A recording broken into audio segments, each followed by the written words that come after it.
বনি ইসরাইলের একজন আল্লাহওয়ালা হুজুরে পাকের হাদিস মুসলিম শরীফের পড়াচ্ছেন সাহাবাদেরকে, বলে সে যখন হাসরে উঠবে আল্লাহ তার আমল দেখে জান্নাতে দিয়ে দিবে, তখন তিনি বলবেন যে আল্লাহ হিসাবও নিলা না, এত ইবাদত করলাম, কয়েক হাজার বছর ইবাদত করেছে, সুবহানাল্লাহ, হাজার বছর হায়াত পেয়েছে, ইবাদত করেছে।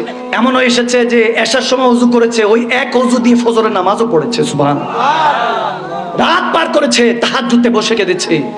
যখন বলল ওই ব্যক্তি আল্লাহ এত আমল করলাম, এত সাদাকা, এত দান, এত হজ, এত ইবাদত, এত সেজদা, রিক্কাতুল বুকা, এত চোখের পানি, কোনো কিছুই তুললা না, সোজা জান্নাত দিয়ে দিলা, হিসাব করবা না। আল্লাহ বলে ফেরেশতাকে, এই ফেরেশতা দিকা তার হিসাব কর। হিসাব করা গেছে, দেখা গিয়েছে হিসাবের মধ্যে পেয়ারা নবী বলছেন শুধু বান্দার একটা চোখ রাখলো, আর তারা সারা বছর, সারা জিন্দেগি, হাজার বছর ইবাদত রাখলো। যখন রাখলো দেখা গেল ওই আল্লাহর দেওয়া এক চোখ ভারী হয়ে গেল, সুবহানাল্লাহ, আল্লাহর দেওয়া এক চোখ ভারী হয়ে গেল, তার আমলনামা উপরে উঠে গেল। তখন সে সিজদায় পড়ে গেল। আল্লাহ তখন ফেরেশতাদেরকে ডাক দিয়ে বলবে, আরে জাহান্নামে নে, ফিনারে জাহান্নামা খালিদিনা, চিরস্থায়ী জাহান্নামে নিক্ষেপ করো। সে কাঁদতে থাকবে, আল্লাহ মাফ করে দাও।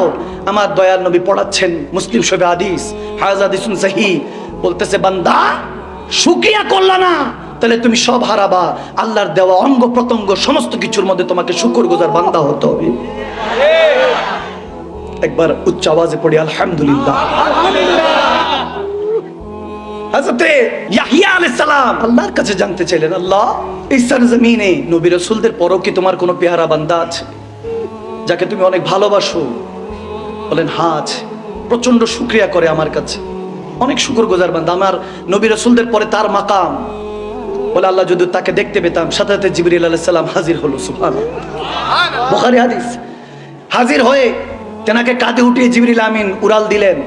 উড়তে উড়তে এক পাহাড়ের চটিতে ইয়াহইয়া আলাইহিস সালাম দেখছেন যে একটা বান্দা চোখের পানি ছেড়ে আল্লাহর দরবারে শুকরিয়া করছে, আলহামদুলিল্লাহ, আলহামদুলিল্লাহ। ইয়াহইয়া আলাইহিস সালাম গভীর খেয়াল করে দেখছেন তার চোখ নেই, তার শ্রবণ শক্তি নেই, কান নেই, হাত নেই, পা নেই, লুলা, দুইটা হাত নেই। কাছাকাছি করে বলতেছে, আল্লাহ এত কিছু দিয়েছো, তোমার দরবারে কেমনে শুকরিয়া আদায় করবো, ভাষা নেই, তারপরে যা দিয়েছো আল্লাহ শুকর, আলহামদুলিল্লাহ, সুবহানাল্লাহ। ইয়া আলাইহিস সালাম চোখের পানি ছেড়ে কেঁদেছেন যে মালিক তাকে তো কিছুই দাও নাই, তারপর শুকরিয়া করছে। বলে বুঝেন আমার কাছে নবী রাসূলদের পরে এত মাকাম কেন দিয়েছি, কারণ সব কেড়ে নিয়েছি, কিন্তু বান্দা তার ভিতরে আমি হেদায়েত রেখেছি, এজন্য সে শুকরিয়া করতে পারছে, সুবহানাল্লাহ। এত আলোচনা, এত বড় বড় সেমিনার করে কোনো ফায়দা হবে না যদি বান্দা আপনার মধ্যে শুকরগুজার বান্দা হওয়ার কোনো ইলহাম না আসে। আপনার পরিবার পরিজন কোনো ফায়দা দিবে না আপনাকে, কোনো টাকা পয়সা আপনার ফায়দা হবে না। আপনার ভিতরে যদি ওই তাওয়াক্কুল না আসে আল্লাহ রাসূলের উপরে, কোনো ফায়দা হবে না।